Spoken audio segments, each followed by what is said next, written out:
Mesdames et messieurs, chers téléspectateurs, amis et habitués de votre émission Entre nous, bonjour. La Sainte Ingrid Kabongo face à vos écrans pour ce nouveau magazine. Vous êtes bien évidemment dans la ville de Kinshasa et nous vous souhaitons un ou plutôt un excellent mois d'octobre.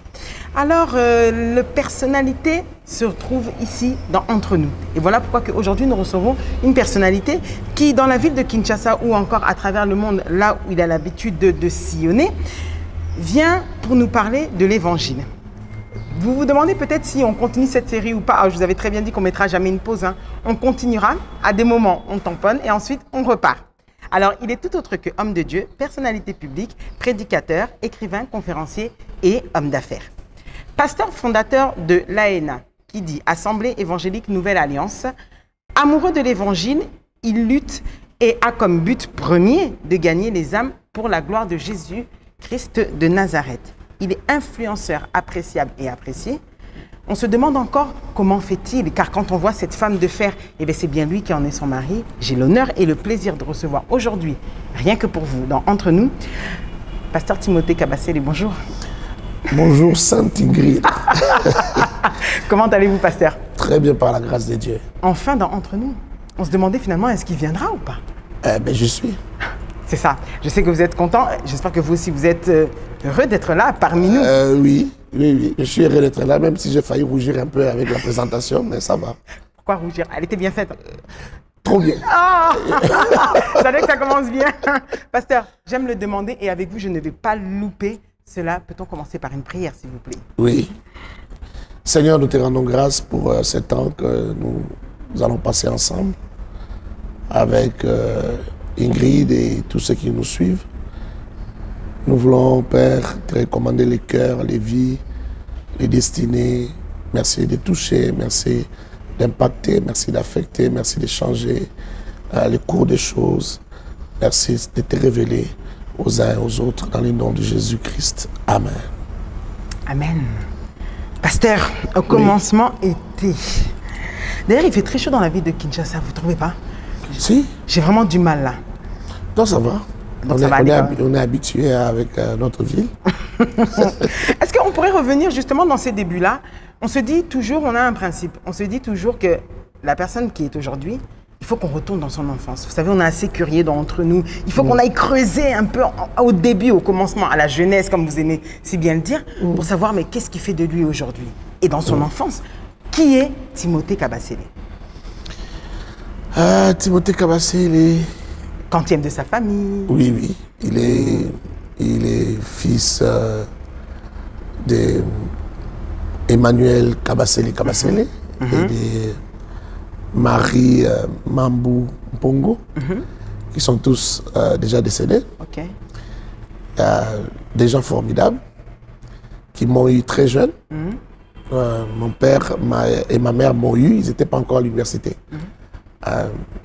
Mais mon père, il a fini professeur d'université. Okay. Donc, je suis né... moi et mon père, on avait une différence de 19 ans et demi. On a presque grandi ensemble. Jeune. Et avec ma mère, on avait une différence de 18 ans et demi. Ouais. Je peux dire qu'on a presque grandi ensemble. J'allais à l'école quand mon père a... J'étais en maternelle quand mon père a eu son graduat à l'ISTEM. J'étais à l'école primaire quand il a eu sa licence. Quand il faisait sa licence spéciale, moi j'étais déjà, je crois, en premier CO, deuxième CO. Donc tout le monde était étudiant dans la maison? Tout le monde était étudiant. Quand il a eu son doctorat, je crois que moi j'étais déjà en 6e des humanités. Bon. Son doctorat de thèse. Donc j'ai vu mon père évoluer, changer. Au fil du temps avec vous? Au fil du temps. Changer même des conseils qu'il vous donne. Il a dit ça aujourd'hui, 10 ans après, il dit autre chose. Oui. J'ai vu ça. Né à Kinshasa? Comment? Du coup, né à Kinshasa? Non, moi je ne suis pas né à Kinshasa. Je suis né à Mikalayi. Mikalayi, c'est à quelques, je ne sais pas combien de kilomètres de Kananga, tout près de Kananga. D'accord, donc dans le Kasaï. Dans le Kasaï. Pour être large. Oui, je suis né à Kananga. Je suis venu à Kinshasa à 2 ans. Ah, d'accord, ok, oui, donc. À 2 ans et... Donc vous avez l'âme, l'esprit même du quinois. Je suis un vrai quinois. Ah, c'est bien ça. Un vrai quinois qui n'aime pas certaines choses de la quinoiserie, mais qui comprend tout de la quinoiserie. Et... qui en comprend les rouages. Moi, jusqu'à aujourd'hui, j'apprends toujours. Oui. Très difficile à avoir. Ah, ça c'est clair. Alors, alors, je me demande, mais à l'école, là maintenant je vous remets peut-être préadolescence, 11-12 ans. Oui. Comment il était Timothée à l'école, son comportement? Turbulent. Je sais pas pourquoi, mais ça m'étonne pas. Vous savez, sincèrement, je vous regarde, ça m'étonne pas. Je sais pas pourquoi. Pourquoi ça t'étonne pas, mais j'étais turbulent. Peut-être votre vivacité, la manière dont vous parlez ou des fois même vous prêchez, je sens que... Je ne sais pas si ça se voit, mais je crois que j'étais plus turbulent que ça. Ah d'accord. Plus turbulent, toujours parmi les bavards, les gens qui étaient chicotés souvent en classe. Mais à nous, on va pointer Timothée. Ça dépend des périodes. J'ai commencé mon école maternelle dans une école privée, c'était à Lemba. Et puis, premier primaire à Matete, ce n'était pas une très bonne école. Donc, quand je viens à Kimwenza, les niveaux étaient bas. Oui. Donc, en deuxième année, je crois, je faisais des 60%, 65%. J'ai évolué comme ça, 65%. En cinquième primaire, c'est en sixième primaire que je me suis dévoilé. Ah, d'accord. Là, je me rappelle encore le jour de la première proclamation, premier de la classe, et on a commencé avec la 6e A. J'ai découvert que j'étais aussi intelligent. C'est ce jour-là. Pourquoi m'attaquer? Et puis, j'avais pas encore étudié dans une école de plus de 1000 élèves. 1000 élèves qui t'acclament, plus de 1000 parents qui t'acclament. C'était énorme. C'était un don caché. C'était énorme. J'ai commencé sérieusement à croire en moi. Et qu'est-ce qui vous passionnait à cette époque-là? Enfin, les loisirs que vous aimiez faire, c'était plutôt quoi? 14-15? Oui, 14-15. Qu'est-ce que j'aimais? À 14-15 ans, j'étais à l'école, mais j'étais photographe. Je me suis fait photographe. Pour prendre qui en photo? Les élèves. Ah, d'accord. Les amis, et puis ça rapportait. D'accord. On se faisait un peu des sous. Mais justement, avec ces sous-là, on faisait quoi? On n'avait pas beaucoup de... Comment dire? On n'avait pas beaucoup d'alternatives. La vie était un peu trop monotone. Donc, qu'est-ce qu'on en faisait? On impressionnait?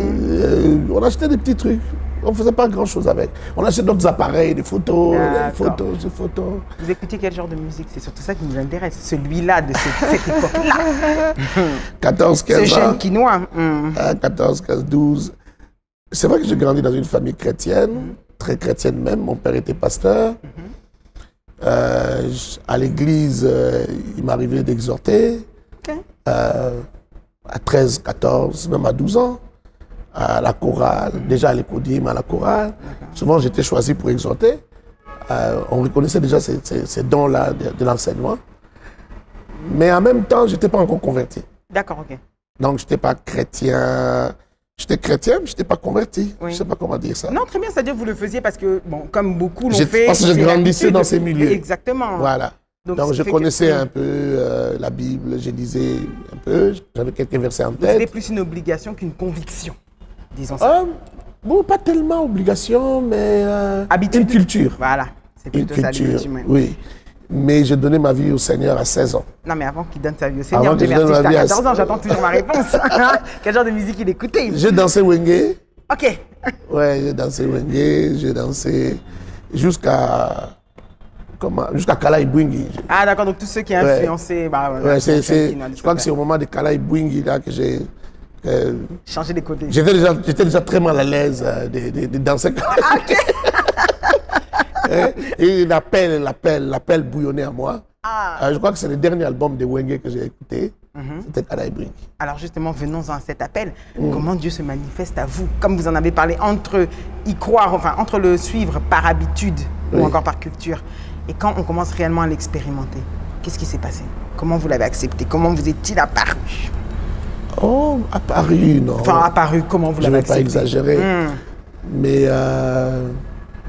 je suis allé plusieurs fois dans des croisades d'évangélisation, d'Alexandre et d'Inaba, là. Ouais. Je dois avoir assisté à au moins 6 séances de croisades, 3 croisades peut-être. À Njili Sainte-Thérèse, je crois 2 fois, au Palais du Peuple. Et la dernière croisade au Stade des Martyrs, j'étais là. Bon, au Stade des Martyrs, j'étais déjà assez vieux, hein. On va dire ça, j'étais déjà vraiment tous les 2 pieds dans le Seigneur. Ouais. Et j'ai assisté à d'autres croisades, des KDC, tout ça. Parfois, j'ai donné ma vie au Seigneur. C'est-à-dire qu'on dit, ceux qui veulent donner leur vie au Seigneur récitent j'ai fait ça. Mais je retournais toujours dans ma vie d'avant. D'avant, ok. Et pourtant, j'avais ce souci vraiment. Et je me rappelle en 6e primaire, non, en première CO, à l'internat, toujours à Kimwenza, j'avais un collègue qui parlait, qui nous racontait toute la Bible. Et ça m'interpellait beaucoup. D'accord. Je sentais que c'est ça ma vie. Mais moi, je ne sais pas le faire comme lui. Mais tout ça, ça n'a pas marché. J'ai fait plein de bêtises en tant que garçon, jeune garçon. J'étais très précoce, je m'intéressais aux filles. Surtout très précocement, ma mère n'en savait rien. Ok. Tout ça, c'était en sous-marin. En cachette. Ouais, les mamans pensent toujours que leurs enfants sont des saints. Grave. Bon, aujourd'hui, vous êtes parents, vous savez que... Bon, oui, parenthèse. Oui, je sais que les enfants connaissent plein de choses. Et d'ailleurs, c'est mieux de faire comme je fais aujourd'hui avec mes enfants. C'est qu'on parle de tout et de rien. Être ouvert, alors qu'avant, il y avait des barrières, des tabous. Oui, il y avait tellement de tabous que maman ne peut pas savoir ce que tu sais. Exactement. Ce que tu penses. Donc, je fais tout ça et très précocement. À 16 ans, j'avais déjà presque tout exploré. J'avais compris que... Eh bien, précocité. J'avais compris que, bon, tout était vanité. J'avais compris que même s'il m'arrivait de vivre des choses tellement glorieuses, à mes yeux, ça finirait par être vanité. Il y a eu quelque chose déclenché, il y a eu un élément déclencheur qui a fait un déclic ou... Oui. Lequel? Quand même, je ne sais pas s'il faut que je le dise. Ah, c'est entre nous. Pasteur Timothée, c'est entre nous. J'ai sorti avec une fille. Et ce jour-là, mes amis sont venus me voir à la maison. Et moi, j'étais dans la chambre avec une fille. Et déjà que je ne me suis pas gêné que mes frères, mes soeurs étaient dans la maison, tout ça. Et donc, en sortant de là, je me suis senti vraiment très mal. Je suis allé prendre un bain parce que je me sentais mal. Et puis, j'avais l'impression que j'avais porté un manteau ou quelque chose comme ça. Je suis allé prendre un bain. Et bien, ce manteau n'est pas parti. La lourdeur était toujours là. Il y avait quelque chose, oui. Il y avait quelque chose. Pas très lourd, mais tu sens qu'il y a quelque chose sur toi. Et bon, je faisais semblant. Mes amis me taquinaient, je les ai raccompagnés. Jusqu'à mon bout ici. Mais en moi-même, je sentais qu'il y a quelque chose qui n'était pas qui est maintenant. Ouais. Mais je ne savais pas trop c'était quoi. Et puis, tous les jours qui ont suivi, ma vie était devenue un peu bizarre. Je me questionnais beaucoup. Et puis, une autre soirée, je suis allé à l'église. On avait une veillée qui a raté. Je retournais à la maison avec une soeur de l'église. Je l'ai embrassée dans le noir. D'accord. Et ça encore, ça m'a perturbé encore. D'accord. Parce qu'en réalité, je ne sortais pas avec cette soeur-là. Et tous les jours qui ont suivi, je crois que ça n'a pas pris 2 semaines. Je me suis retrouvé dans une veillée à l'église. Et là, la tristesse m'a envahi. Beaucoup de tristesse. J'ai commencé à pleurer. C'était une veillée où on priait. On nous avait vraiment laissé prier. On nous avait laissé peut-être 2 heures comme ça, on priait. C'était une veillée de choristes. Il y avait beaucoup de choristes. C'était une 80aine. Et j'ai fondu en larmes. J'ai beaucoup pleuré. J'ai pleuré pendant à peu près 2 heures.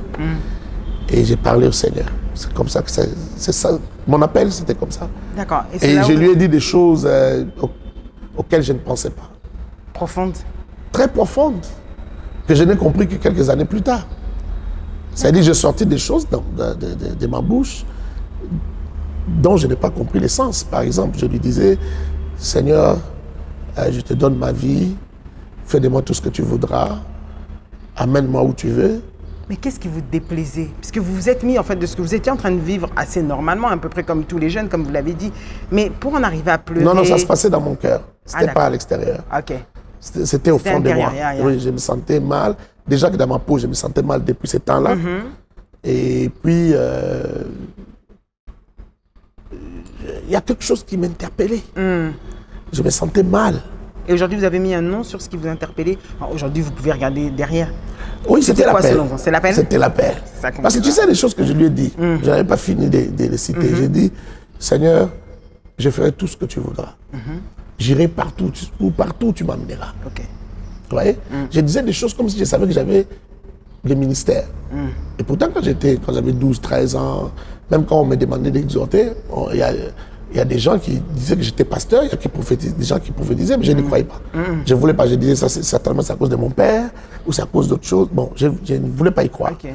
Mais là, j'ai parlé comme si j'acceptais mon appel au ministère. Ouais. Alors que c'était juste l'appel à la foi chrétienne. Mais moi, je disais, partout où tu m'emmèneras, j'irai. Je ferai tout ce que tu me demanderas de faire. Je me marierai si tu veux. Si tu ne veux pas, je ne me marierai pas. Ok. Je ne pesais même pas ça que je disais. Si tu me donnes des enfants, gloire à Dieu. Si tu refuses de me donner des enfants, je suis d'accord avec toi. Et si tu me donnes que des garçons, d'accord. Je n'avais que 16 ans. Si tu me donnes que des filles, c'est comme tu veux. Je ferai tout ce que tu voudras. Et là, j'étais à genoux, en train de pleurer sérieusement. Et je lui disais des choses comme ça.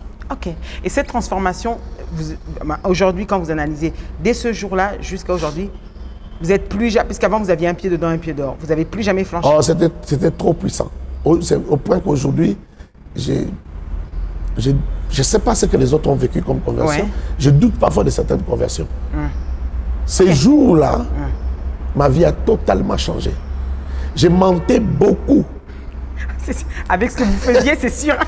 Je mentais beaucoup. Il m'arrivait quand ma mère laisse un peu d'argent là, bon, pour ne pas lui faire trop mal au cœur, je prenais, je cachais encore.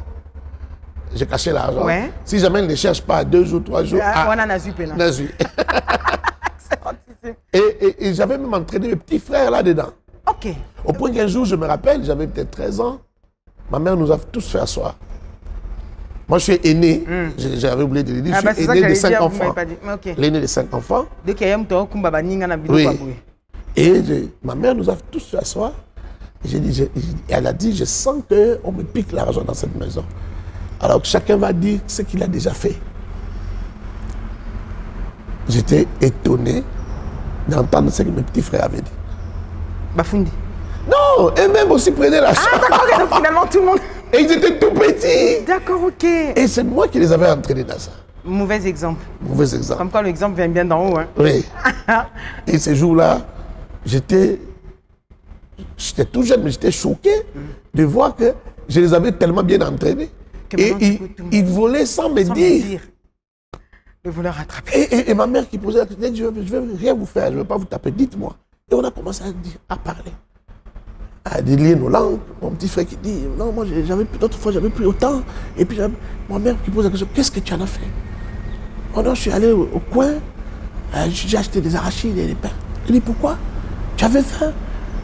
Non, j'avais juste envie de prendre des cacahuètes. Même ceux qui a tout qui on aurait pu y acheter tout simplement. Excellent. Il dit, mais comment tu es sorti? On ne s'est pas rendu compte.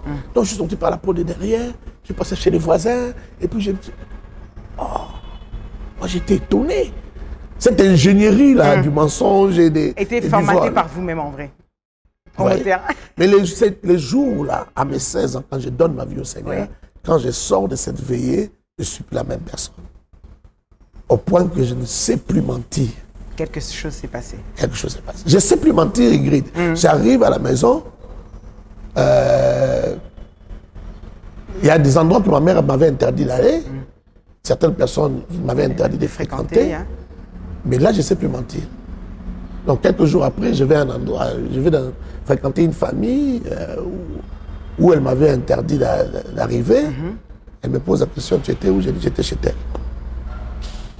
Ah bon? Ok. Qu'est-ce que je t'avais dit? Mais je sens que c'est impossible. Au moins de mentir. Oui, voilà. Mais je savais que ça allait l'énerver sérieusement.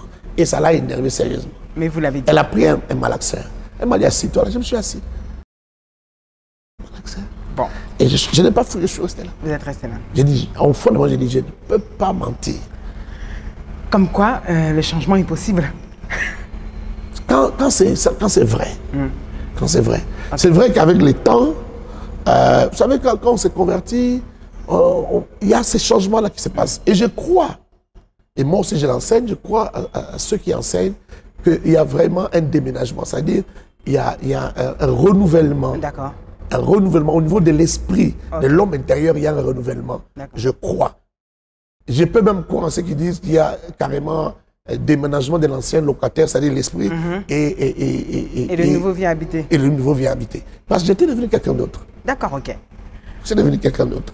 Mais avec le temps, avec les vicissitudes de la vie, on s'abîme encore un peu. Bon, ça c'est normal. Il faut reconnaître. Ça dit, je ne peux pas dire que depuis ce temps-là jusqu'à aujourd'hui, je n'ai jamais péché. Non, ça serait un mensonge. Quand même. Mes chers téléspectateurs, pour votre plaisir, regardez avec nous le pasteur Timothée Kabasele quand il prêche, ça donne ça. À tout de suite. Face de moi pouvait sentir comme si la terre tremblait. Je comprenais que Dieu faisait ces choses simplement pour que je me rende compte qu'il y avait un appel qui dormait en moi.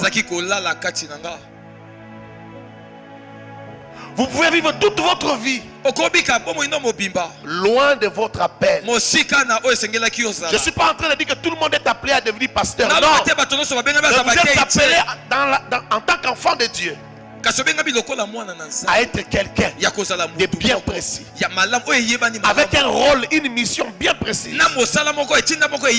vous devez être médecin, vous êtes un genre de médecin. Si vous êtes avocat, vous êtes un genre d'avocat. Ce ne sont pas vos études qui déterminent qui vous êtes. De retour, mes chers téléspectateurs, dans mon parcours, toujours avec le pasteur Timothée Kabasele. J'espère que vous allez bien. Très bien. Ça va à l'aise? Oh, très bien. Alors, je me dis, en écoutant votre parcours, enfin, en commençant plutôt, pardon, avec votre enfance et ce qui vous emmène à croire en Dieu réellement, à sentir cette transformation, j'imagine qu'il s'est passé des étapes. Je les brûle un peu, mais je sais que dans ma question, vous y reviendrez un peu. Oui. D'où est née, ou plutôt la vision de l'AENA? Pourquoi l'AENA?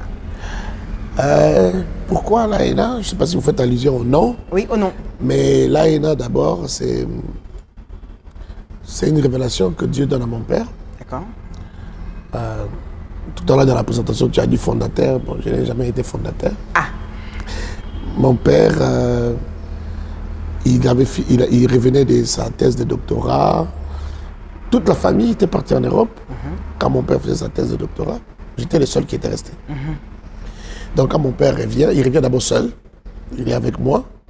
On essaie de préparer les terrains pour que les autres, maman et les autres reviennent. On essaie de finir notre maison, elle était inachevée. Moi, j'ai vécu comme ça pendant 4 ans, 5 ans dans cette maison inachevée. Donc il est venu, on y travaillait. Et puis lui, il devait réintégrer l'enseignement supérieur et universitaire.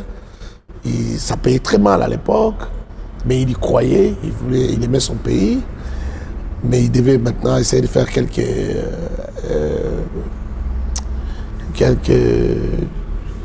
extramuros, comme on dit dans les milieux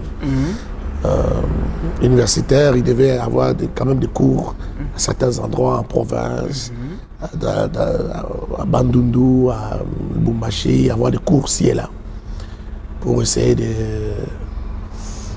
garder le cap. C'était pas facile. Vous voyez, le niveau de vie de là et ici, c'était très compliqué. Avec des enfants qui ne voulaient pas venir, mes frères ne voulaient pas rentrer, ma mère déjà ne voulait pas rentrer, donc c'était pas facile. Donc il est d'abord rentré seul et on s'est préparé comme on pouvait. Ça n'avait toujours pas atteint ce cap-là. Ils sont revenus, ils n'étaient pas contents d'être là. Et puis, alors qu'on essaie de s'acclimater, mon père qui nous fait asseoir un jour, qui nous dit, voilà, mon père était déjà pasteur, il était pasteur de Nzambe Malamu, il était pasteur représentant légal de Nzambe Malamu en Belgique, il avait bâti au moins 4 églises en Belgique, dans des provinces différentes, commencé par Bruxelles. Et donc là, mon père, il dit ça, il dit, non, Dieu lui demande de commencer une nouvelle église. Tous on est unanimes, on dit non.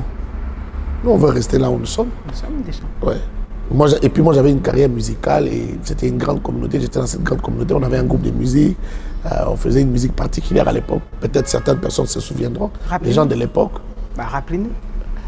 On faisait une musique, on faisait du négro spirituel. Ok. Du négro spirituel, genre Now when the sun. Ah, ok. C'est le négro spirituel qu'on faisait. Ok. Et on avait des danses particulières qu'on appelait Saba Saba, on portait des redingotes. À l'époque, on a eu à livrer, à participer à faire la musique, je crois, 96, 95, 96. Et puis, il y avait un truc de célébration pascale en 97 au Stade des Martyrs. Ok. On a fait le Stade des Martyrs 2-3 fois à l'époque. Et puis on avait une danse particulière qui soulevait les gens. D'accord, ok. Parce qu'on patinait un peu comme ça, des trucs. Donc, moi je me sentais très à l'aise dans notre communauté parce que justement, on était connus de toutes les paroisses d'Nzambe Malamu et tout ça. Et mes frères aussi aimaient bien l'ambiance d'Nzambe Malamu, donc on ne voulait pas partir. Ma mère non plus. Ma mère ne voulait pas encore revivre ce cycle de rebâtir une église. Oui. Elle avait vécu ça en Belgique. Elle avait déjà vécu ça en Belgique et ailleurs. Donc mon père, nous on a refusé et puis mon père a dit bon, écoutez, je vous propose qu'on s'enferme pendant 3 jours pour prier. D'accord. Comme ça que le Seigneur vous parle. Et on a accepté. Et au 2e jour, c'est par moi que le Seigneur a parlé. Vous voyez d'où est sorti d'être cofondateur, mais vous me dites non juste parce que oh là là, je savais très bien que j'avais raison. Mais ben, peut-être pas, je ne veux pas des qualificatifs, mais les faits sont là. Alors il m'a manqué le co. Et donc, bon, ma mère s'est inclinée, mes frères. Maintenant, il fallait des démarches pour aller, il fallait partir en bonne et due forme. Sinon, oui, proprement, parce que notre église était quand même très particulière. Si vous partez de n'importe quelle manière, on vous taxe des bapengui, bapengwa, et ainsi de suite. Ils ont fait naufrage dans la foi. Donc, mon père est allé voir celui qui était devenu responsable de l'église à l'époque, nous Pefa. Et non, pourquoi tu veux partir? Il se connaissait très bien, parce que Pefa était passé par Bruxelles. Après ses études aux États-Unis, en théologie, il est passé par Bruxelles. Donc, il était un peu sous la responsabilité de mon père avant de devenir représentant légal de Nzambe Malamu. D'accord. Donc là, il dit non, Mouzé, pourquoi tu veux partir? Mon père dit je dois partir parce que c'est Dieu. Non, c'est vrai que depuis que tu es venu, j'étais très occupé. Je n'étais pas encore affecté à une paroisse ici. Bon, tu vois, comme tu étais déjà représentant légal là-bas, tu as rang de régional ici. Il faut que je te trouve une grande église ou bien que tu sois régional. Oh, ça, comme on dirait ça, tu as dit ça, parti quoi. Non, c'est une question de rang. Ailleurs aussi, il y a des évêques, non? C'est juste comme ça. Moi, si tu veux, je vais le dire en d'autres mots. Non, tu as rang d'évêque. Voilà. Et mon père qui dit non, c'est pas ça. C'est pas ça, je vais t'induire en erreur. Excuse-moi, tu es mon responsable, mais je suis quand même ton aîné. Et dans la foi et dans les ministères, vraiment, Dieu m'a parlé. Alors l'autre qui dit, bon, Mouzé Pefa qui dit, bon, laisse-moi le temps de prier, que Dieu me parle aussi. Parle aussi. Je vais à Kisangani pour une croisade. À mon retour, si Dieu me parle, je te fais appel. Donc à son retour, il a fait appel à mon père. Il lui a dit, voilà, Dieu m'a demandé de te parler de 5 choses. Voilà, 1, 2, 3, 4, 5. Et tu peux partir, servir Dieu en paix. Mon père est parti. Nous aussi, on priait dans une paroisse. On devait dire au revoir. On est allé dire au revoir. On nous a libérés. Et quand on nous libère, l'église doit commencer. Et mon père avait trouvé quelque chose à Bandunuville. Il devait aller donner cours à Bandunuville. Donc mon père est parti et on a commencé seul. Premier culte, deuxième, jusqu'au, je crois, au 8e culte, on était seul. Mais qui prêchait? Le premier culte, comme c'est moi qui organisais, j'ai demandé à mon oncle de prêcher. Mon oncle n'était même pas des églises de réveil, qui était un adventiste. Il est adventiste jusqu'aujourd'hui. J'ai dit à mon oncle, est-ce que tu peux prêcher? C'était le premier culte, c'était un dimanche. Et mon oncle l'a prêché pendant 30 minutes, c'était très bien. Moi, j'ai fait la modération. Et à partir du 2e culte, je crois jusqu'au 8e, j'étais le seul à prêcher. Jusqu'à ce que mon père est revenu. Et c'était au salon, dans notre salon. On était avec nos voisins. On a fait venir nos voisins. Donc, je peux savoir qui était là. Ça fait 24 ans. Il y avait les Mafuta. Des enfants Mafuta à l'époque. Ils étaient Gigi avec quel âge? Aujourd'hui, c'est docteur Gigi. Docteur Gigi pouvait avoir je ne sais pas, 10 ans ou quel âge. Aujourd'hui, c'est un médecin. Il est médecin directeur de Monkole, Gombe. OK. Médecin directeur. Ils étaient très jeunes, avec sa sœur qui est professeure d'université aujourd'hui à Kigali.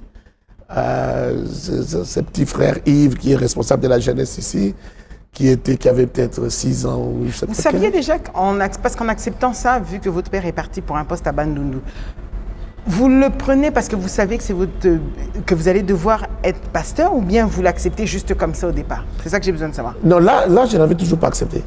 Ah d'accord. Vous l'avez juste fait pour dépanner, alors on peut dire comme si je Oui, parce qu'en fait, dans mon église, il m'arrivait très souvent, de prêcher. J'étais encadré de l'écodim. Ah d'accord. J'enseignais à l'écodim. Et puis, on a un autre écodim grandissant. On avait des enfants on avait même des jeunes, genre de 16, 17 ans, 18 ans, qui ne voulaient pas partir de l'écodim. Donc, j'étais chargé de les enseigner. Je les enseignais. Ils avaient une classe à part. Et puis, à l'église, de temps en temps, j'avais créé la jeunesse qui n'existait pas. À Nzamé Malam, dans tout Nzamé Malam, il n'y avait pas de jeunesse à l'époque. Et moi, j'avais créé la jeunesse dans notre église. Donc, c'est moi qui enseignais encore à la jeunesse là-bas. Donc, je savais prêcher. Mais quand est-ce que vous êtes devenu pasteur, enfin ordonné pasteur?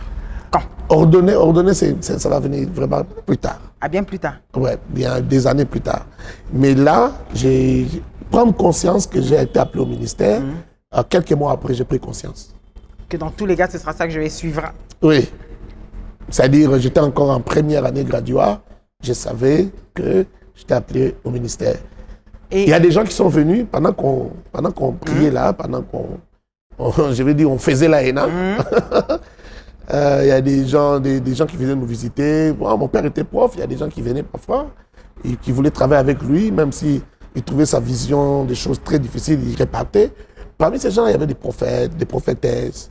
Et à chaque fois que ces gens venaient, ils disaient toujours, ah, les frères là, quand on les regarde, quand on prie, on les voit parfois dans l'espace. Quand ils chantent, parfois on les voit. Ils disaient des trucs, bon, au début, j'ai trouvé comme de la flatterie. Jusqu'à ce qu'une fois, il y a un groupe de prophètes qui étaient venus, qui m'ont dit, est-ce que tu peux venir à notre retraite? Ils sentaient que j'ai douté de tout ce qu'ils disaient. Je suis allé à leur retraite de 5 jours. Et là, je suis allé juste pour les prouver que je sais gêner. C'est clair. Là où tu as quelque part. Juste comme ça, par orgueil, en fait. Ouais. Et je suis entré dans cette retraite-là de 5 jours. Et puis, c'était devenu 10 jours. Et là, j'ai vécu beaucoup de choses. D'accord. J'ai vécu beaucoup de choses avec eux. Ils faisaient des délivrances. Beaucoup de choses que je ne voyais pas dans mon église d'origine. Et même si c'était fait Paco. Et j'ai pu réaliser mon appel au ministère. D'accord, ok. Donc vous l'avez regardé d'un autre œil. Oui, j'ai pu réaliser mon appel. Mais l'ordination viendra plus tard. Mon père va d'abord me consacrer, je crois. Mais j'étais déjà ministre, j'ai fait tout d'un ministre. Tout ce que j'ai tenu l'église, c'est moi qui restais avec l'église. Mon père était là, il était représentant légal de l'église. Il y avait son frère et ami, le docteur Jean-Pierre, qui était là aussi, qui était le secrétaire général. Mais tous les deux étaient très occupés dans l'enseignement supérieur, ils partaient. Tous les cultes de la semaine, c'est pratiquement moi qui étais là, qui prêchais, qui choisissais. Si je ne prêchais pas, c'est moi qui choisissais qui devait prêcher. Ok. Alors, elle ne s'occupait que des cultes des dimanches. S'occupait que des cultes des dimanches, toutes les délivrances, tout ça, les problèmes des gens. Au point que même quand les cultes des dimanches finissaient, les gens s'attroupaient chez moi. Les gens venaient vers moi. Donc vous voyez déjà comme le leader. Oui, le leader. Mais ma première consécration, c'était en 2001. D'accord, ok. En 2001. Ça fait déjà 21 ans. Oui. C'est la première consécration. Et puis, plus tard, je serai ordonné en 2006 comme représentant légal de l'Église. On compte combien d'AENA dans le monde à ce jour? À peu près. Ah ben, vous êtes vous devez savoir. Je ne dis pas à peu près, vous devez savoir. Dans le monde, je dirais qu'il y a un noyau qui est en gestation à Paris, mais en réalité, qui est en gestation.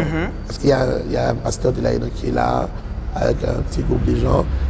L'essentiel des AENA se trouve au Congo. Il y en a combien? Il y en a 11. D'accord, ok. Pour vous, pasteur Timothée, est-ce important de faire la théologie pour être un bon pasteur?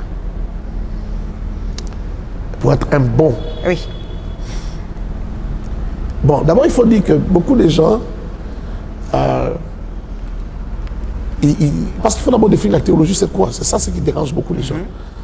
Ceux qui disent qu'ils ne doivent pas faire la théologie, ils pensent que la théologie, c'est quoi? Il y en a qui disent qu'on ne peut pas étudier Dieu et tout ça. Mais quand vous lisez la Bible, quand vous lisez les commentateurs bibliques, c'est déjà la théologie. C'est déjà ça? Oui. Quand vous voulez, par exemple, expliquer aux gens, vous faites des recherches même dans votre téléphone pour expliquer si Capernaum était à combien de kilomètres de Jérusalem, pour bien comprendre le contexte de ce que vous disiez. Exactement. C'est déjà la théologie. C'est à ça que ça sert la théologie, à comprendre certaines choses. Hein? Donc, la théologie, pour être un bon pasteur, oui. Pour être pasteur, non. Non, pour être pasteur, non, vous allez me dire il faut la paix. Oui, il faut la paix. Mais pour être un bon pasteur, ça veut dire qu'il ne commet pas beaucoup d'erreurs. Parce qu'en tant que pasteur, nous commettons beaucoup d'erreurs dans ce que nous disons. Dans nos prédications, nous commettons beaucoup d'erreurs. On dit beaucoup de choses qui ne sont pas forcément vraies. Je parle pas de la doctrine forcément. Je ne parle pas de ce que Dieu est forcément. Mais je parle du contexte. Quand on parle de la vie de Jésus, tout ce qui entoure la vie de Jésus, tout ce qui entoure les événements bibliques, on commet beaucoup d'erreurs. D'accord. Et ces erreurs sont dues au fait qu'on n'a pas appris, on n'a pas étudié. Les textes que nous utilisons en français ou même en anglais, ces textes-là n'ont pas été écrits en français, n'ont pas été écrits en anglais. Déjà Oui.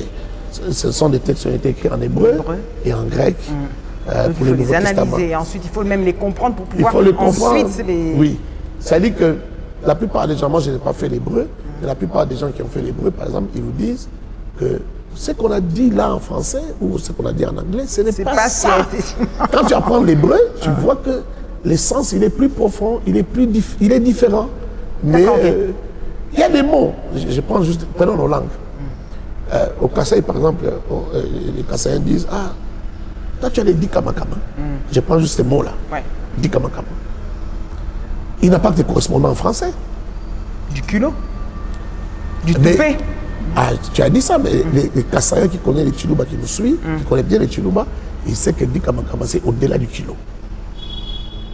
Au-delà, ça veut dire que je suis dans la bonne voie. Oui, tu es dans la bonne voie. Ça veut dire qu'il faudra relier 2-3 mots en français pour faire les peser le... D'accord. Excellent. Tu vois Donc maintenant, il y a des choses comme ça en hébreu. Et puis, il y a des expressions. Il y a mon frère Barnabé qui a été condamné parce qu'il a parlé de William Bouma. Vous connaissez Barnabé, tout le monde le connaît, il est célèbre. Je l'appelle mon frère, c'est quelqu'un que je connais très bien. Un bon frère. Bon. Il a été condamné par la justice, je ne vais pas y revenir. Je ne sais pas pourquoi il avait dit ça, mais vous voyez, ce qu'il a dit là, c'est une expression. On l'a condamné parce qu'il a dit Koliambo. Mais quand on lui demande par les procès, on lui dit qu'est-ce que ça veut dire? Il dit mais mangez les fruits. Toute l'audience a éclaté de rire. Le pauvre vous dit oh mais attends, nous tous nous savons de quoi tu parles. Un Français, un Belge, les souches, si on lui explique pas, il ne peut pas comprendre. Nous sommes comme ces Belges là face à la Bible. Oui, nous, face à la Bible, nous sommes exactement comme ces Belges là parce que quand on les nomme, ils parlent de balles. Il parle de quoi? De recevoir une balle. Oui, il va le prendre dans le sens littéral. Manger le fruit et recevoir une balle. Tu vois ça? Donc, c'est ce qu'on appelle dans la Bible des expressions idiomatiques. Ce sont des expressions qui sont comme ça. Ça dit, littéralement, ça dit autre chose, mais ça veut dire autre chose. Comme quand on dit, quand Jésus dit que ça serait difficile, ça serait pour les riches d'entrer dans le royaume des cieux, ça serait comme les chameaux qui passent par les tuyaux, par les trous d'une aiguille. Oui. Exactement. Les trous d'une aiguille dont on parle là, ce n'est pas les trous d'une aiguille. C'est comme Goliath Bouma. Ok, d'accord. C'est pas le trou d'une aiguille. On parle plutôt d'une entrée qui se trouvait à la muraille de Jérusalem. Mais qui était étroite, non? Qui n'était pas étroite pour les humains, mais pour un chameau qui est rempli de... difficile. Ouais, pour qu'il entre. Et on ne parlait pas du truc des aiguilles. Oui, forcément, c'est une expression. Même si ça se comprend, mais on peut pas aussi comparer les chameaux et les trucs des aiguilles. C'est comme Dans on tous les cas, c'est clair. J'ai aimé la tournure. Qu'est-ce qui est le plus difficile dans sa marche pour la création d'un ministère? C'est quoi qui est le plus difficile, vous vous en souvenez encore? Les choses qui étaient difficiles au départ. Pas dans le choix de le devenir, mais même pour que l'AENA marche. Pour que les gens vous fassent confiance. Bon, c'est vraiment au cas par cas. Ben vous, c'est comme pas vous les êtes mêmes sur notre cheminements. Mais moi, quand on a commencé l'AENA, comme je vous ai dit, mon père, il était tout le temps parti. Et donc j'étais là et je voyais le temps passer, les mois passer, même les années. Et une église qui ne grandissait pas. Ok, d'accord. C'est moi qui m'occupais de l'intercession, de l'évangélisation aussi. C'est moi qui ai créé presque tous les départements de l'église. À l'époque, je ne comprenais pas pourquoi on jeûnait, on priait, on allait à l'évangélisation et les gens ne nous suivaient pas. On voyait parfois quelques mouvements, c'est-à-dire les gens que vous avez évangélisés, ce ne sont pas forcément ceux qui viennent, mais quand même Dieu vous envoie pour vous soulager quand même 2 personnes, 3 personnes. Pour vous soulager. Pour vous encourager. Mais comment ça ne marche pas? Vous savez, quand on est dans une église, déjà il y a des gens, on te donne une responsabilité. Parfois tu es le meilleur prédicateur de l'église, ça te donne des ailes. Bien sûr. Mais quand on te laisse commencer une église, c'est là que tu vas sentir combien c'est difficile. Des fois, on peut douter. On peut en arriver. Ouais, tu peux douter de ton appel. Moi, j'ai fait asseoir mon père. Je lui ai dit, bon, écoute, moi, je pense qu'il faut que j'aille rester au home. Je voulais fuir. Sans me demander, mais qui va s'occuper de l'église que je suis là? J'ai dit, je vais aller rester au home. Mon père m'a regardé, il m'a dit, non, je pense que ce que tu as besoin, c'est un long moment de retraite, de jeûne et prière.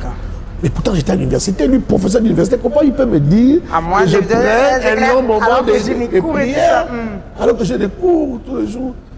En tout cas, je n'ai pas compris. Il m'avait beaucoup surpris ces jours-là.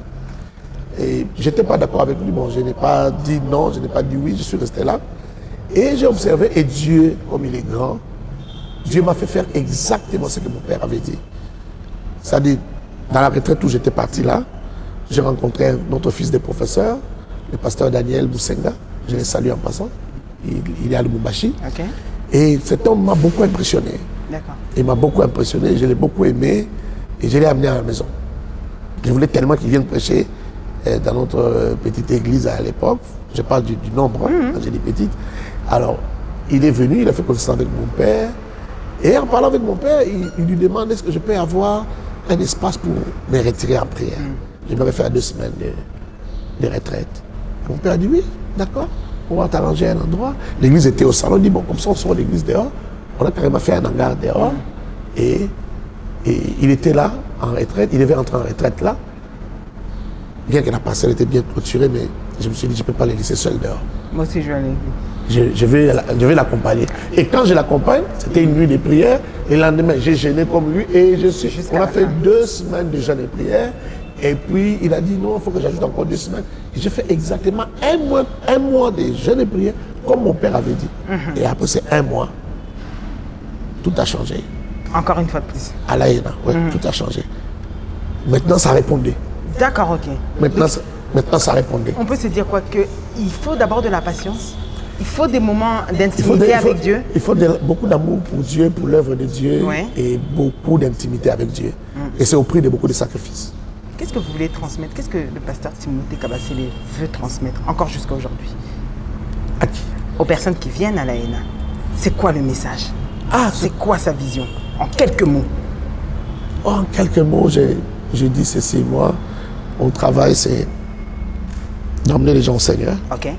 De les préparer pour le ciel. D'accord. Et en attendant d'aller au ciel, les faire réussir sur la terre. Amen. En 3 mots, c'est parfait. Oui.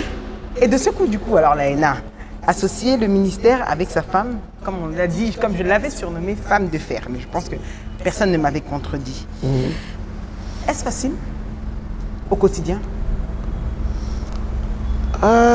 Puisqu'elle est devenue une vraie battante de la HENA même, défenseuse. Enfin.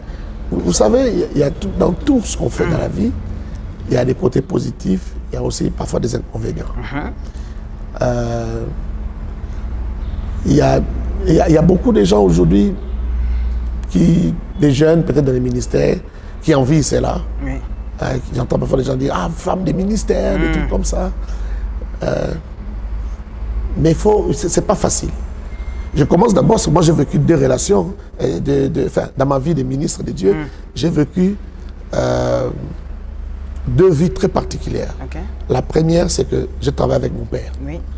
J'étais ministre, j'étais pasteur, serviteur de Dieu en tout cas, du vivant de mon père. J'ai travaillé avec mon père. J'ai vu d'autres pasteurs envier ça, dire « Ah, si moi aussi j'ai travaillé avec mes fils. » C'est ça.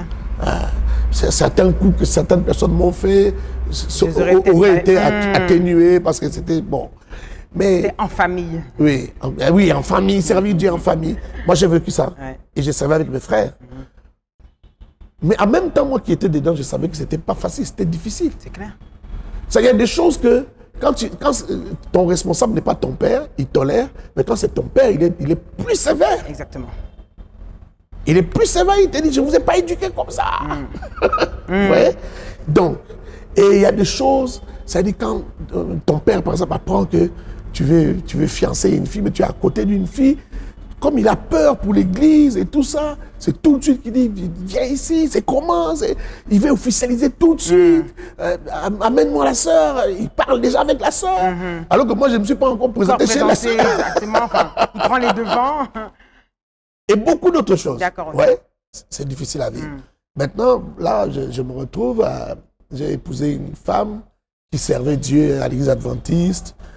Les temps, on est mariés, le temps pour nous de synchroniser un peu. Ça, on ne leur raconte pas, on leur a déjà dit, donc, vous n'avez qu'à suivre thérapie de couple.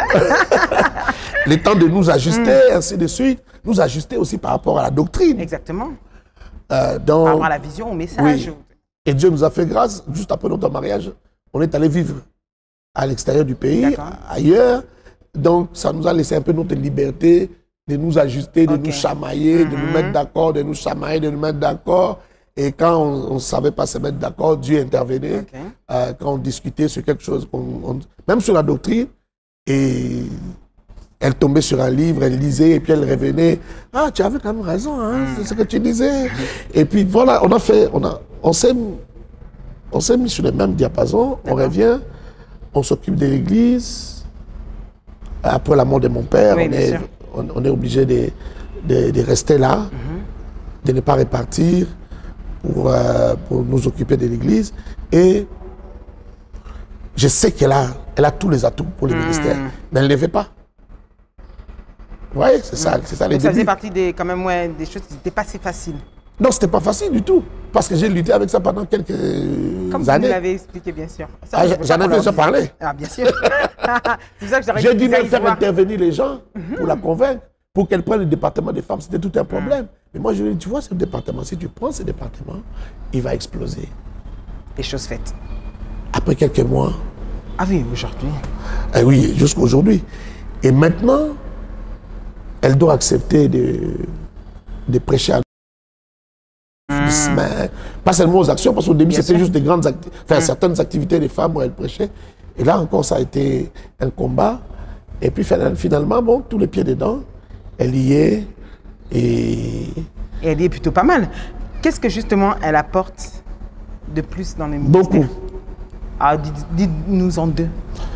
Oh, beaucoup. Vous savez, c'est ça les ministères. C'est ça les mystères même du ministère. D'accord. C'est qu'il y a des gens qui ne vont pas tomber dans mon filet, mais qui vont tomber dans son filet. On est différents. Elle a une autre sorte d'onction, une autre forme, je vais dire. Ouais. Une autre forme d'onction, une mesure de grâce assez particulière. Elle parle différemment. Elle touche les cœurs différemment de moi. Il y a beaucoup de gens qui m'écrivent, qui me disent parfois non, bon, nous on croit à ta femme. Hein. Donc, toi, une façon de me dire, toi. Donc toi on ne sait pas, mais bon, elle on croit. Oui. Mais comment vous vivez le fait qu'elle impacte dans le monde est bien plus que vous. Elle est bien plus vue que vous. La question, c'est quoi? Justement, j'ai dit comment vous vivez le fait que... Ah, je l'ai vu très bien. C'était ça ma question. Oui, je l'ai vu très bien et ça m'est béni. Ça vous bénit? Sincèrement, ça m'est béni. Parfois, il y a des gens qui... Je me rappelle d'un prédicateur connu, je ne vais pas le citer. Un jour, on lui a posé cette question. On lui a dit, mais les gens préfèrent plutôt maman que vous. Elle dit, non, mais écoutez, c'est moi qui lui ai tout appris. Comment elle peut dépasser son maître? Non, moi je ne parlerai pas comme ça. Et même si c'était un fils dans la foi, qui devenait tellement, comment dire, un grand prédicateur, un grand pasteur, c'est tout à mon honneur, ça ne me dérangerait pas. Donc, à plus forte raison, ma femme, c'est vraiment une moitié de moi. Là où je ne suis pas vu, par elle, je suis vu. Donc, dans tous les cas. Dans tous les cas, je me retrouve. C'est clair. Il y a certains endroits où je suis arrivé à cause d'elle. Alors, dans ce cas-là, on dit à cause, on dit grâce à elle. J'ai toujours ce problème. Grâce. Mais du coup, pasteur, moi je me pose une question. Vos prédications, et même en général, j'essaye de voir dans la ville ou encore dans le monde aujourd'hui, dans les églises du réveil, parlons comme ça, ressemblent plus à des conseils, des orientations, bien plus que les prédications auxquelles on était habitué. Comment on peut appeler ça? Je veux dire, on a plus l'impression que les pasteurs sont devenus des coachs de vie. Je regardais encore même avant même de venir dans la semaine. Vous avez prêché, il y avait un truc que vous avez prêché sur l'amour. Je regardais sur YouTube, tout ça, je disais de moi. Vous avez prêché sur la foi, mais c'est plus, on est plus dans le conseil, dans les orientations. Pourquoi? Est-ce que vous trouvez qu'il y a un changement? Non. Les gens ont besoin plus d'être orientés, puisque je sais pas, le monde évolue, on arrive au temps de la fin. Dites-nous. On est moins dans les prédications habituelles de l'époque où c'était vraiment concentré totalement sur l'étude même de la Bible. Je sais que on trouve ça différent. Dites-nous un peu. Bon, je crois que c'est l'âge de l'Église. L'Église a grandi. D'accord. L'Église a grandi. Les pasteurs sont plus conscients que les besoins sont multiples. Lorsqu'on monte à la chaire pour prêcher, on doit répondre aux questions des gens. Aux questions de leur vie chrétienne. Parfois même de la vie sociale. Même de la vie sociale. Oui. Quand on a une église de plus de 1000 personnes, tu ne vas pas recevoir tout le monde. Chacun pose son problème, que tu réponds au problème de chacun. Vous savez, quand les gens nous appellent pour nous poser leurs problèmes,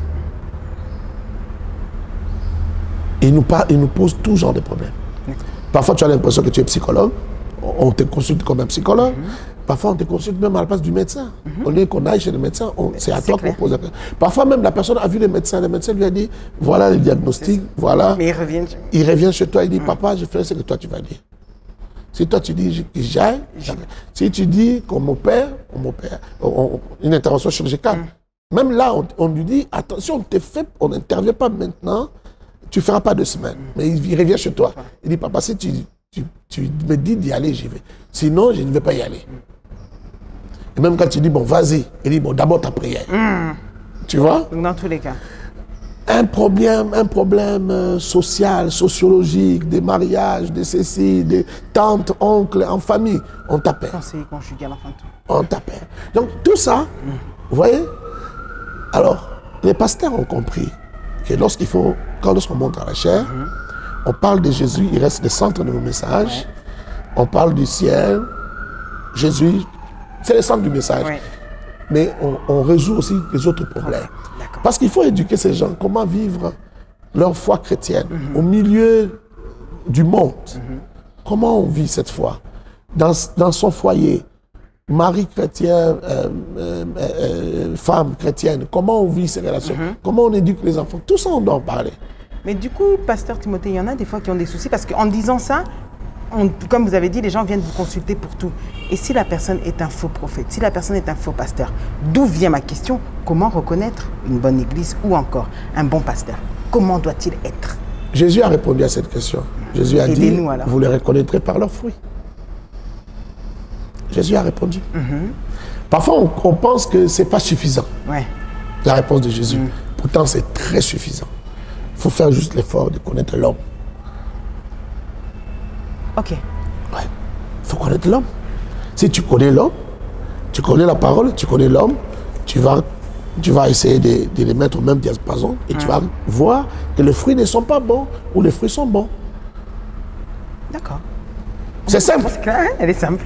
Très simple. J'aime. Mais les gens, parfois, ils pensent que c'est...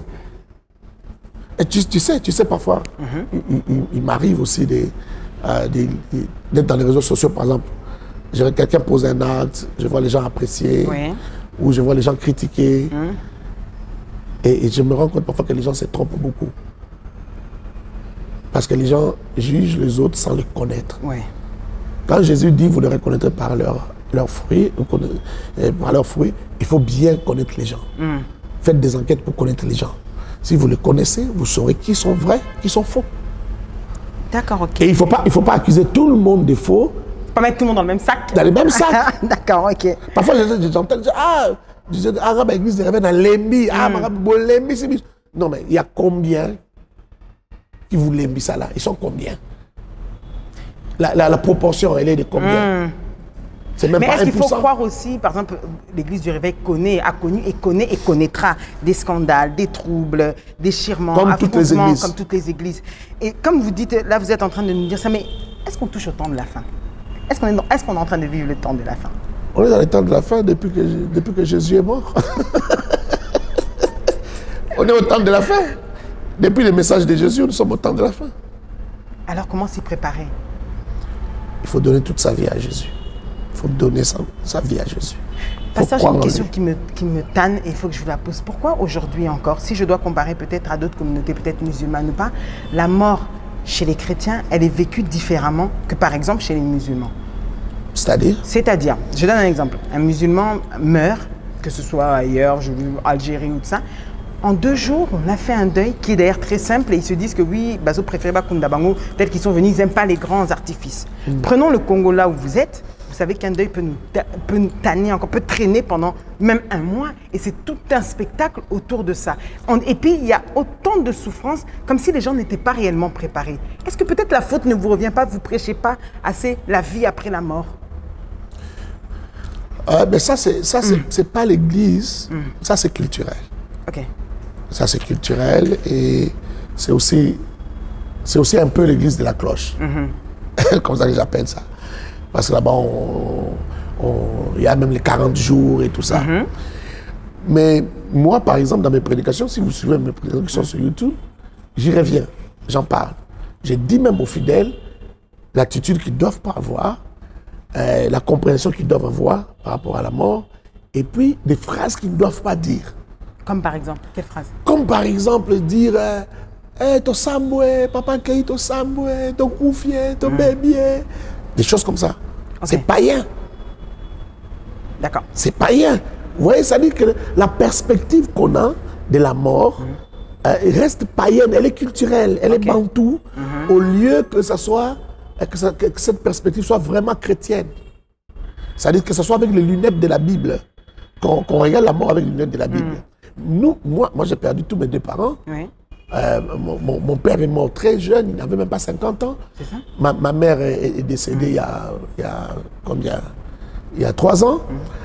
Et j'ai vu par exemple des gens me critiquer, dans les quartiers, nous critiquer moi et mes frères, par rapport à notre manière de faire les deuils.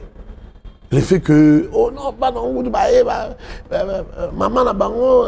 leur maman est encore couchée là, ils vont dormir. Ils ont abandonné leur maman. Il y a des gens qui ont parlé, parfois des gens proches. Vous voyez? Mais ça, c'est parce qu'ils ne connaissent pas Dieu. C'est la culture ambiante. Vous voyez? Il est 1h du matin. Je sais que demain, ça sera une journée très chargée et très difficile. Parce que nous allons mettre en terre notre maman. Avec le soleil de Kinshasa, pendant la saison des pluies et tout ce qu'il y aura à gérer. J'ai dit à mes frères, allons dormir. Parce qu'à partir de 6 heures déjà, il y a des gens qui critiquent. Non, mais il y a des gens qui étaient restés gardés. Vous voyez, est-ce que ma mère, si ma mère nous entendait, si ma mère nous voyait, est-ce qu'elle avait même besoin qu'on soit là? Ouais. Et autre chose, maintenant on est français boy. Déjà, vous voulez qu'on roule par terre pour montrer votre douleur. Non, mais notre maman est partie dans le Seigneur. Elle est dans les seins d'Abraham. Elle est partie. Et nous regrettons juste la séparation, mais nous sommes dans la joie de savoir qu'elle a vécu dans le Seigneur. Toute sa vie, elle a consacré. Quand son mari est parti, elle est restée avec nous. Elle a consacré tout son temps pour ses enfants, pour les conseiller, pour les accompagner, parfois dans des moments assez difficiles. Hein? Elle a gardé la foi. Elle m'a conseillé dans des moments où je ne savais pas de quel pied danser. Elle m'a dit, mon fils, fais juste confiance au Seigneur. Ok. Quels sont les freins des églises du réveil en Afrique, selon le pasteur Timothée? Ça veut dire quoi cette question? Je n'ai pas compris. Sincèrement. Arrêtez, pasteur. C'est quoi l'essence? Les freins, qu'est-ce que tu veux dire? Qu'est-ce qui freine encore l'élévation des églises en Afrique? Quand je parle d'élévation, j'aimerais... vous avez compris, mais bon, je vais encore plus expliciter. Qu'est-ce qui freine? En quoi l'église est-elle encore un frein? Qu'est-ce qui empêche encore l'église d'aller encore plus haut? Que les gens ne soient pas dans justement toutes ces médisances dont vous parlez, que la dîme ne soit pas un problème, que les gens ne réclament pas encore derrière ces genres de choses. Oh non, je ne pense pas que l'église des réveils en Afrique connaît des freins ou a des problèmes pour émerger. L'église des réveils a déjà beaucoup émergé. Et il y a des choses qui, jusqu'au retour de Jésus, qui ne s'arrêteront pas. Les scandales ne s'arrêteront pas. Des gens qui discutent la dîme, ça ne s'arrêtera pas. Des gens, des débats autour de certains points de doctrine, ça ne s'arrêtera pas. Okay. Il n'y aura jamais un moment, quand on lit la Bible, on lit les prophéties bibliques, il n'y aura jamais un moment où il y aura l'unanimité autour de tout ce que nous prêchons dans les églises de réveil. Ça n'arrivera jamais. Donc il y aura toujours des problèmes, il y aura toujours des contestations. Mais l'église se porte très bien. Contrairement à ce que beaucoup de gens disent, l'église se porte très bien. Okay. Il y a quelques aventuriers, quelques gens quelques aventuriers dans les eaux troubles, mais quelques brebis galeuses, mais l'église se porte bien. Moi, en tant que pasteur, quand vous voyez une brebis galeuse, qu'est-ce que vous faites pour la tirer? Est-ce que vous faites un effort pour tirer? Non, il y en a, je crois que je ne les ai pas vraiment nommés comme il faut. Il y en a qui sont des loups. On ne peut pas les changer en brebis. Ce sont des loups. On ne peut pas les changer en brebis. Et les autres, vous savez, tout ce qu'on peut décrire aujourd'hui, quand vous lisez la Bible, dans la première église, au 1er siècle, ce premier existait déjà. Ah, dans tous les cas, donc c'est... Oui, mais à l'église de Corinthe, il y avait l'impudicité. Et l'apôtre Paul dit, il y a une impudicité telle que même l'un de vous sort avec la femme de son père. Vous voyez? Donc, il n'y a rien de nouveau aujourd'hui. Dans d'autres églises, à Thessalonique, on dit que celui qui ne travaille pas ne mange pas, parce qu'il y a des frères parmi vous qui ne veulent pas travailler, mais qui embêtent les autres, qui mangent aux frais généraux, si vous voulez. Donc, il y avait toujours des problèmes. D'autres, on leur dit, mais qui vous a ensorcelé? Paul s'adresse aux Galates, il dit, qui vous a ensorcelé? Vous courriez si bien. Donc, il y avait toujours des problèmes. Il y en a qui revenaient dans l'Ancien Testament, il y en a qui judaïsaient, ainsi de suite. Tous ces problèmes-là reviennent aujourd'hui. Mais l'Église se porte très bien. Vous savez, dans un pays comme le Nigeria, par exemple, l'Église de réveil est très puissante, très puissante. Et ils ont conçu des écoles que les églises traditionnelles n'ont pas construites. Des universités que les églises traditionnelles n'ont pas construites. Ils sont très riches. Je me pose une question. L'Église doit-elle faire preuve de clairvoyance avec les finances? Si l'Église doit faire preuve de clairvoyance avec ses finances. Avec ses finances. Bien, oui, bien sûr. Okay. Tout dépend de ce que tu veux dire. Par clairvoyance. On se comprend. L'Église doit être bien gérée.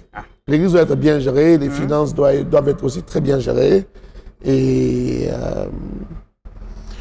au cas par cas, il faut trouver des solutions par rapport aux finances des églises. Les finances ne sont pas les mêmes d'une église à une autre. Il faut savoir gérer. Parfois, j'entends les gens dire il faut devenir pasteur.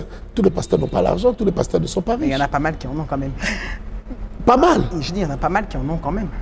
Quel pourcentage? Vous savez combien de pasteurs il y a à Tchang? Vous savez combien de pasteurs ont difficilement à scolariser leurs enfants? Il y en a plein à Tchang, là-bas, à Kinkole. Est-ce qu'on pourrait rêver, rêver un jour de tous ces pasteurs, de toutes ces églises réunies en une? Vous rêvez de ça? De voir ça? Oui. Vous rêvez de ça? Oui. Ok. Pasteur, peut-on entrer dans le quiz du pasteur? Rapidement. 5 questions. Le mariage entre un chrétien et un musulman est-il permis? Non. La virginité est-elle obligatoire avant le mariage? Non. Quelle est la place de la femme? Je ne m'explique pas. Hein. Ah non, je ne veux pas. Non, non. Jusque-là, c'est non. Non, jusque-là, c'est non. Comment doit réagir un pasteur quand il apprend? Comment réagirez-vous, pasteur Timothée, si dans l'église, vous fréquentez un jour, ils viennent dans votre bureau, ils disent, on suit tout ce que vos enseignements, tout ça, mais on n'arrive pas à se détacher parce qu'on s'aime. Mais c'est un couple d'homosexuels. Quelle sera votre réaction? Ma réaction, je vais leur dire que vous avez besoin de délivrance. Mais vous n'allez pas les rejeter? Non. Ok. Je vais les accueillir. Ils fréquentent déjà l'église, mais Yoye Bakindete. Oui, oui, en fait, je vais les accueillir maintenant comme des homosexuels. Oui, d'accord. C'est-à-dire, je sais maintenant qu'ils sont homosexuels, mais je les accueille en tant qu'homosexuels, mais en leur disant, vous avez besoin de délivrance, vous avez besoin d'une thérapie. Je dois vous suivre. Ok. La dîme est-elle obligatoire? À mon sens, oui. Ah, pourquoi à votre sens? Pourquoi à votre sens? Mais j'ai dit à mon sens. À votre sens. J'ai bien dit. Je n'ai pas dit que bibliquement oui, mais j'ai dit à mon sens oui. D'accord. À qui revient-elle? La dîme? Ça dépend de l'organisation de l'église. Dans la vôtre? Dans la nôtre aussi, la dîme revient à l'église. Ok. Mais je ne veux pas pécher contre mes pères, c'est-à-dire contre mes confrères pasteurs. Parce que dans certaines églises, la dîme revient aux pasteurs responsables. Ils n'ont pas tort, ils ont raison aussi. D'accord. Mais moi, j'ai reçu pasteur Timothée. Oui, à l'ANA, toutes les dîmes vont dans la caisse de l'église. Qui ne verront pas le royaume des cieux? Les impudiques, les idolâtres, les voleurs, les menteurs. Donc vous êtes d'accord pour nous dire qu'il suffit juste etc., de croire? etc. Comment? Vous êtes d'accord avec nous pour dire qu'il suffit juste de croire? Puisqu'on dit que ceux qui croient verront. Ça revient à ça, votre réponse à peu près? Moi, je te donne les réponses qui sont dans la Bible. On a dit c'est ceux-là qui vont aller en enfer, qui ne verront pas Dieu. Alors, vous demandez s'il suffisait de croire. Suffire, la cache quoi? Qu'est-ce que vous entendez par suffire? Non. C'est ça ce que la Bible dit. Il faut croire au Seigneur Jésus-Christ. Ah, d'accord. Il faut croire en lui comme Seigneur et Sauveur. Et vous êtes sauvé. Vous êtes sauvé. Merci pour ce quiz, pasteur. Maintenant, on entre face à vous-même. Quelle est votre prédication de prédilection? La foi. J'ai remarqué ça. Celle dont vous êtes la plus fière d'avoir prêché? La foi. Toujours la foi. Celle qui vous touche le plus? Quand je parle du cœur. Ah, ok. Le cœur de l'homme. Verset préféré? Ah, est-ce que j'ai Généralement, les pasteurs, vous en avez toujours un que vous aimez sortir à tout va là. Est-ce que j'ai un verset préféré? Voilà. Je commence même à l'oublier tellement que ça fait longtemps. C'est avant que tu ne sois dans les ventres de ta mère, je te connaissais. Et dans les ventres de ta mère, je t'avais choisi. Et je t'avais consacré. Ok. C'est Jérémie chapitre 1, verset 5. Merci pour la précision. Le personnage que vous préférez dans la Bible? Les personnages que j'aime dans la Bible. Jésus. Jésus? Jésus. Et dans ses apôtres? Parmi ses apôtres, Paul, l'apôtre Paul. Plus belle rencontre dans la vocation? Votre plus belle rencontre, là ça peut être... Dans mon ministère? L'apôtre Jean-Baptiste Soumbela. Ok. Votre endroit préféré pour vous isoler afin de préparer une prédication, c'est où? Mon bureau. Donnez-nous un avantage de la célébrité. Un avantage de la célébrité? Est-ce qu'il y a des avantages? Oh, pasteur! On entre dans un bureau, là, si vous entrez, vous et quelqu'un d'autre directement vous fait passer, les autres, on les fait attendre. Moi, tu as répondu. Parce que vous avez voulu faire comme s'il n'y a pas d'avantage. Tu as répondu parce que, en fait, la célébrité, je vois plus de points négatifs que... Alors, donnez-nous-en deux, alors, pour points négatifs, comme vous en voyez plus. Je commence avec les positifs, c'est comme tu dis... Oui, ça, vous l'avez dit, le fait... On te reconnaît, même dans un aéroport international très loin, à 10 000 km du Congo, il y a quelqu'un qui est dans un, comment on dit ça, lunch ou quoi, et qui vous accueille, qui dit c'est pas le mari de pasteur Joël. Oui, oh, pasteur, asseyez-vous ici, pasteur. Vous avez besoin de quoi, pasteur? Ça, quand même, c'est bon. Non, c'est très bon. Je ne vais pas nier. C'est clair. C'est très bon. Il y en a même qui ont coulé des larmes, il y en a qui prennent des photos. Bon. Mais on sait ne pas prendre la grosse tête, enfin, à maîtriser tout ça. Vous êtes maintenant habitué, mais c'est vrai que dans ces débuts même de tout ça, Au début, on peut vite se prendre pour quelqu'un de différent. Oui, mais ça dépend de son éducation, ça dépend aussi des rêves qu'on a dans la vie. Ok. Quel genre de personne on a. On est, quel genre de personne on est, quel genre de rêves on a. Si on a des rêves et on a des promesses de Dieu plus grandes que ce que vous voyez là, ça vous touche, mais vous restez calme. Parce que vous avez vu dans votre esprit plus grand que ça, de loin plus grand que ça. Donc ça vous perturbe pas beaucoup. D'accord, ok. Ouais. C'est pas encore arrivé, mais vous savez ce que Dieu vous a montré. Ben, maintenant, les négatifs, c'est... Deux seulement, vous me donnez deux rapidement. Les critiques, on vous critique pour tout. Ah, c'est Vous que bougez un des peu, on vous réticences. critique. Ah.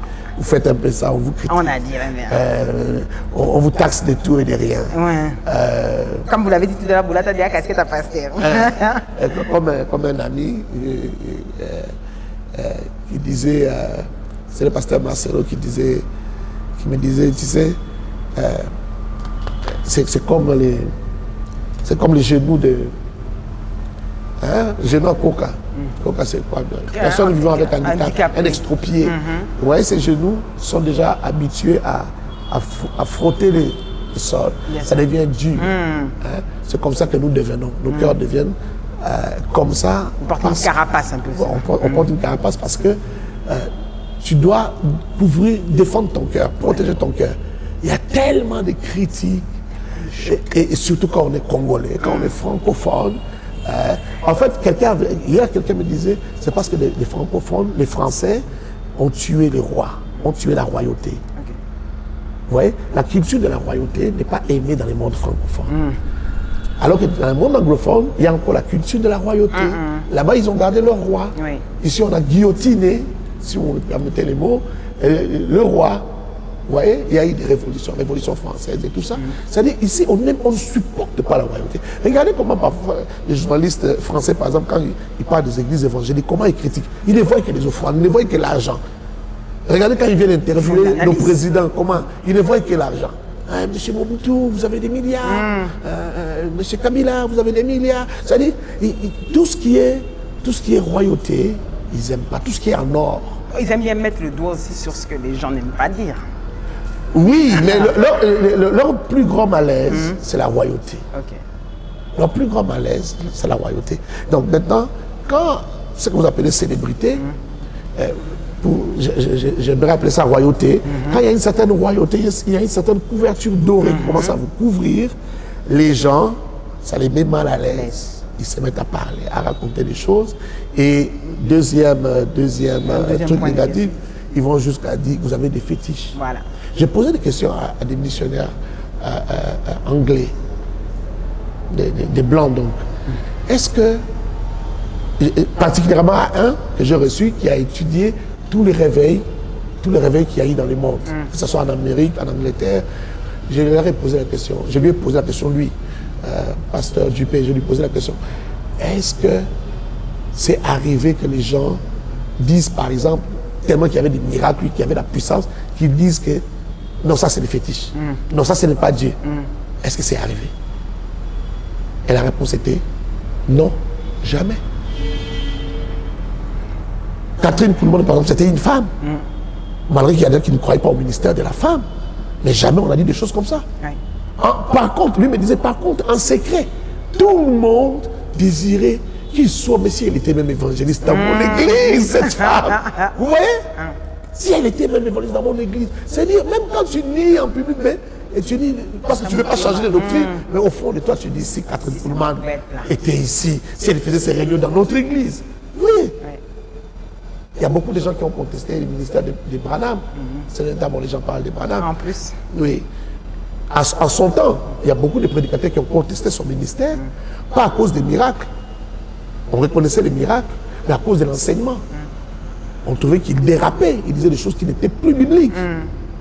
Vous voyez? Il y a même, et je l'ai dit, et quelqu'un vient de me contredire, il y a même des pasteurs américains qui ont fait une union de prière en train de demander à Dieu, viens prendre ton serviteur, reprends ton serviteur, parce que là, il s'est trop égaré. On n'en peut plus. Reprends ton serviteur. Les gens intercèdent pour ça. Okay. Au Congo, on ne dira jamais ça. Ici, on est trop fanatiques. On ne dira jamais ça. Mais, même ces gens qui priaient, Seigneur, déjà, vous voyez, ils s'adressent au Seigneur. Ils ne disent pas que les diables prennent son serviteur. Non. Il s'adresse à Dieu. Ils reconnaissent que c'est un serviteur de Dieu. Ils reconnaissent que les miracles puissants qu'il fait, c'est Dieu. Les prophéties puissantes qu'il donne, c'est Dieu. Mais seulement, il s'est égaré. Alors prends ton serviteur. Voyez les autres. Ok. Mais regardez-nous.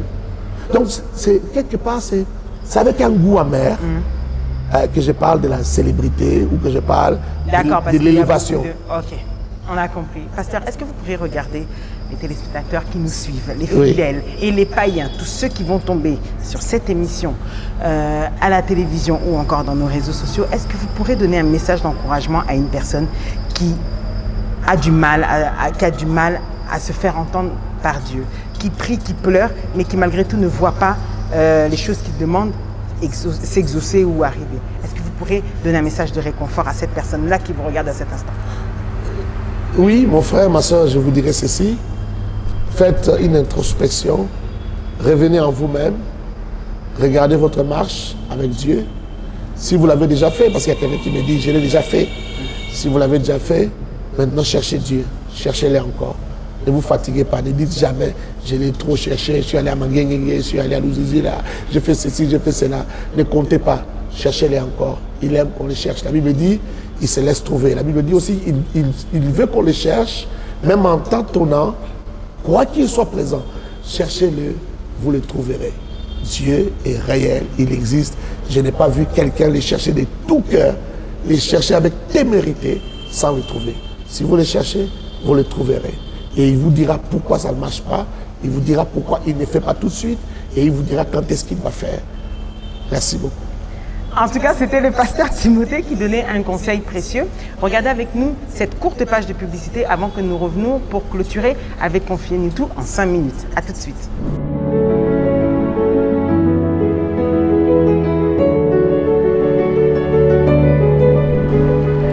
Confiez-nous tout. Pasteur.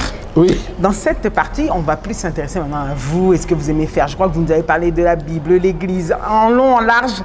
Donc on peut maintenant avoir cette petite pause détente. Qu'est-ce que le pasteur Timothée a que n'a pas le pasteur Joël? Quelle question difficile. Et vice-versa. Un truc que vous avez qu'elle n'a pas, un truc qu'elle a et que vous n'avez pas. C'est elle qui devait répondre. Non, à cette elle question. avait répondu d'ailleurs pour vous et pour elle. Donc nous sommes de confronter pour voir. Elle a joué le jeu. Je suis plus patient. Ok. Je suis plus patient. Les gens disent que... Enfin, les gens me craignent moins qu'elle. Ok. Elle est très, très exigeante. D'accord. Donc vous êtes plus patient qu'elle. Et elle, qu'est-ce qu'elle a que vous n'avez pas? Ce qu'elle a, elle a une détermination que je n'ai pas. D'accord. Ok. Que faites-vous de votre temps libre, du peu de temps libre qui vous reste? Parce que quand j'ai fait votre présentation avec toutes les casquettes Et surtout que vous avez... une sagesse aussi. Hein? Ça, je ne peux pas oublier de dire une sagesse aussi que je n'ai pas. Ah, d'accord. Okay. Une sagesse que... Elle a une grande sagesse. D'accord. Que faites-vous de votre temps libre? Avec le peu de temps libre qui vous reste, qu'est-ce que vous en faites quand vous en avez? Quand j'ai le temps libre, c'est pour les enfants. D'accord. C'est pour les enfants, c'est pour sortir avec les enfants quand je peux, même si c'est plus leur maman qui sort avec. C'est rester avec eux, partager les repas ensemble. Parce que quand on est occupé, les heures de repas ne sont pas respectées. Une activité que vous aimez bien faire mais qui est propre à vous? Oui, je vais le dire. Ah, d'accord. Et en dehors de ça, j'aime bien papoter avec les amis. J'aime bien les amis, quelques pasteurs, avec qui j'aime parler. Et puis j'aime parler avec mes fils pasteurs. D'accord, ok. Oui, je me sens très à l'aise avec mes fils pasteurs parce que il n'y a pas de problème, il y a moins de problèmes. Ah, d'accord. Ouais, un de vos amis pasteurs, d'ailleurs, nous avait dit, mais je ne vais pas dire le nom, mais vous allez savoir ce qu'il a dit. Souvent, on passe notre temps, quand j'ai rien à faire, on joue au baby-foot. J'ai dit, il joue à ça? Oui, je sais, c'est pasteur Marcelo. Oui, chaque lundi, hier, on l'a fait. Et là, c'est juste une fois par semaine. Quand il n'est pas en voyage, quand je ne suis pas en voyage, tous les lundis, si vous nous cherchez, on est en train de jouer au baby-foot, on est en train de jouer au tennis de table. C'est ça. On joue aux flèches, on lance des flèches. À la fléchette, ok. Oui, à la fléchette. Fléchette, mais plus d'autres. Des flèches, vraiment. Tir à l'arc. Oh, tir à l'arc. Voilà. Tir à l'arc. On fait les tirs à l'arc. On lance aussi les fléchettes. Et puis quoi encore? Les billards aussi. Ok. Oui. Bon, ça va. Hein? Un papa comment? Cool ou sévère? Les deux à la fois. Ah, vous tamisez quoi? Ouais, les deux à la fois. Ok, d'accord. Là, il faut poser la question à mes enfants, mais les deux à la fois. Les deux à la fois, d'accord. Plat préféré? Celui qu'on l'embatté du premier au tendre, Nachap Bongo. Oui, mais ça me donne du ventre, c'est ça le problème. Mais c'est les manqués de moins en moins, parce, que, parce que moi j'aime ça griller. Et tu vois, il y a l'huile, il y a le sucre, avec les fumbo et les macayam. Alors c'est trop bon. D'accord, ok. Film de prédilection, c'est-à-dire que même si vous l'avez déjà vu, mais s'il repasse et que vous tombez par hasard, vous allez le regarder. Non, j'ai pas. Est-ce que j'ai un film comme ça? Oui. Bon, c'est pas un film, c'est une série. D'accord. Ah, dites-le. C'est une série que j'ai regardée, je crois, 2 ou 3 fois. Laquelle? Et pourtant, c'est une très longue série. C'est Blacklist. Ah, ok, d'accord. Tu t'attendais pas à ça? Je m'attendais pas à ça. Tu pensais que j'allais parler d'une série d'amour ou de drame? Peut-être du Greenleaf, vu que tu avais touché sur les pasteurs en Amérique. Je me suis dit, non. J'aime des films à caractère... j'aime des films d'action, mais à caractère politique, un peu politique. Il y a de la sécurité. recherche. Oui, mais FBI dedans, sécurité, défense nationale, tout ça. J'aime des trucs comme ça. La chanson que vous écoutez ces 3 derniers mois dans votre voiture, si on entre par hasard, mais cette chanson, elle revient tout le temps bien. Quand elle passe pas, vous la cherchez. C'est laquelle? Tango sangani bele boye, liboso na yo monana pate. Hein? Ah, j'ai oublié le nom du mais je vois. Non, c'est une nouvelle chanson, c'est pourquoi tu ne connais pas. Ok. C'est la chanson de Faveur. Ok. C'est Faveur, non? Voilà. J'aime bien cette chanson. Une autocritique de vous-même. Une qualité que vous vous connaissez avec et un défaut que vous aimeriez changer. J'ai beaucoup de défauts. Non, c'est ça que j'ai bien précisé. Une qualité et un défaut que vous aimeriez changer. Une qualité, les gens disent que j'ai un bon cœur. Donc c'est bon. Ce sont les gens qui disent, hein, c'est pas moi. Un défaut. Que vous aimeriez changer. Je me trouve un peu trop paresseux. D'accord, ok. À mon propre goût. D'accord. Je me trouve paresseux. Super. Boisson préférée. Boisson préférée. Du jus naturel. Couleur préférée. Couleur préférée du bleu. Merci pour la couleur. L'ordre est entre nous. Votre dernier caprice que vous vous êtes octroyé, ça veut dire quelque chose que vous n'aurez pas dû faire, mais vous avez fermé les yeux, vous n'avez pas regardé, vous avez mis la carte bleue. Ah, Ingrid, tu vas me créer des problèmes. Ah non, pourquoi? Ingrid, tu vas me créer des problèmes. C'est bon en tout temps. Oh mon Dieu. Oh mon Dieu. Non, je ne dois pas, le dire. Pasteur, vous ne pouvez pas ne pas jouer le jeu. Pasteur, c'est pas possible. Je ne dois pas le dire, Pasteur, mon Dieu. Pasteur, c'est pas possible que vous ne puissiez pas faire ça. Oh Seigneur. Vous avez accepté entre nous. En plus, vous avez dit, vous ne mentez plus depuis ces 16 ans-là. Non, je ne mens pas. Ah, ok. Bon, j'ai acheté quelque chose à ma femme, mais je ne vais pas dire quoi. D'accord. Bon, on a compris qu'on ne voulait pas dire le montant du chiffre de la carte. Dernier appel composé avant qu'on commence l'émission. À qui t'est-il adressé? Mon dernier appel? Ce matin? Oui. Avant qu'on commence l'émission. Je parlais avec mes frères. D'accord. Ce que vous aimez par-dessus tout. Mes frères biologiques, hein? On parlait en famille, WhatsApp. Ah, d'accord, ok. Ce que vous aimez par-dessus tout. Jésus. Qu'est-ce que vous détestez au plus haut point? L'hypocrisie. Si vous aviez une baguette magique où je change, vous dormez et Dieu vous apparaît dans un songe, il dit Timothée. Me donne une baguette. Voilà. Elle n'est pas magique, mais elle est baguette. Voilà. Une baguette qui change tout. C'est ça. Timothée, que veux-tu que je fasse pour toi là tout de suite, maintenant, sans réfléchir? Qu'est-ce que vous demandez?